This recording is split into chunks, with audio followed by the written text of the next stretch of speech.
Jean-Christophe Couvi, votre réaction à vous, parce que ces prises de position, elles ont été amenées par rapport au drame d'hier à Avignon, où l'un de vos collègues a été abattu lors d'une opération de police.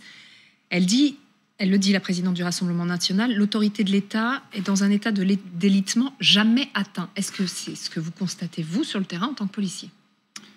Alors, jamais atteint, je n'irai pas jusque-là, mais je dirais que c'est le processus de peut-être, effectivement, des 20 à 30 dernières années. Depuis tout petit, j'entends toujours ça, c'est toujours les sujets récurrents. On a l'impression à chaque fois qu'il y a des problèmes dans la société, des problèmes de délinquance. Alors les politiques, oui, ils sont très, très sympathiques, hein, ils nous donnent tous des leçons de vie, des leçons de morale. Moi, j'ai pas de leçons à leur donner. Nous, on veut, en tant que policiers, on veut des actes et des faits. C'est-à-dire qu'on se retrouve effectivement devant des faits accomplis. Encore une fois, hier soir, il y a nos frères d'armes qui a payé un lourd tribut, et je pense aussi à sa famille actuellement et ses 2 enfants, quoi. Enfin, c'est dramatique d'en arriver. Là, en l'occurrence, quand vous dites des actes et des faits, ce serait quoi ? Nous, on n'arrête pas de demander la protection et la reconnaissance. Mais je pense qu'il faut aller au-delà de la réponse policière. C'est toute la société qui doit, à un moment donné, ouvrir les yeux. Et je pense que hier soir, ça a choqué beaucoup de monde. Moi, j'ai été très ému aussi de voir des habitants à Avignon pleurer. Parce que, pas non plus que parce que c'était leur ville, mais c'est parce que, franchement, ça arrive dans des petites villes de province. Moi, je suis issu aussi d'une petite ville de province. Je vois un petit peu aussi qu'on appelle ça une évolution. L'évolution, oui, pas forcément dans le bon sens, mais en même temps, on voit l'effet de deal, par exemple. On parlait du deal hier soir, ça touche toutes les villes de province maintenant. Dans toutes les villes de province, il y a des dealers. Le marché a grandi. Le marché a grandi. Alors, est-ce que, effectivement, c'est des 20-30 dernières années, on a laissé prospérer ce marché, peut-être ?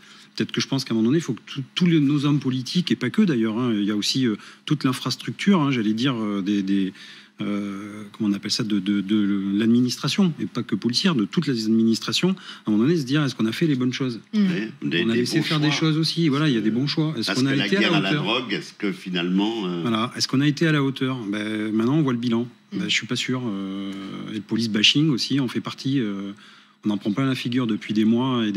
Et est-ce que c'est pareil la petite musique qui tourne en disant les policiers, tous ceci, tous cela, tous violents, tous racistes, tous méchants. À un moment donné, on amène aussi une défiance des gens. Voilà. Et c'est ce que vous constatez là. On constate ça, oui. Oui, parce que on se rappelle quand même les attentats de 2015, du Bataclan, les terrasses, etc. Vive la police. C'est ça, en fait, ce qui était compliqué. À un moment, donc c'était récent. C'était quand même... Non, mais les Français applaudissaient leur police. Quand même. Oui, c'est récent. Bien sûr. On était des héros, voilà. Donc, il y a même Renault... pourquoi ça s'est dégradé ? Je pense que ça s'est dégradé parce par rapport à ce moment-là, qui a été un moment quand même de concorde nationale, quoi. Il y a eu, je pense qu'il y a eu l'effet gilet jaune qui a duré dans des mois et des mois. Effectivement, je connais même, pas. Pardon, si je puis me permettre. Avant même les Gilets jaunes, il me semble qu'à partir du moment, avec les manifestations anti-loi El Khomri, il y a eu une violence, une hyper-violence. À partir de 2016, un de vos collègues enflammés, etc. Tout cela a contribué aussi à cette forme de désinhibition qu'on voit à l'œuvre aujourd'hui. Ça date pas seulement des Gilets jaunes, même si effectivement ça s'est beaucoup accru pendant la crise des Gilets jaunes. Gilets jaunes, c'était effectivement une étape, mais ça a duré sur plus d'1 an. Et je connais pas il n'y en a pas eu de mort. Même si effectivement il y a eu peut-être beaucoup de blessés, des blessés, mais il n'y a pas eu de mort. Je connais pas une démocratie qui aurait supporté peut-être autant de temps que nous tous les samedis des émeutes. C'était même plus des manifestations, c'était vraiment des émeutes urbaines.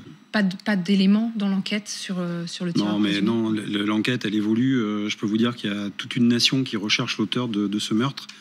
Tous les policiers de France, je peux vous dire qu'ils recherchent et ils vont le trouver. On va le trouver, vous inquiétez pas.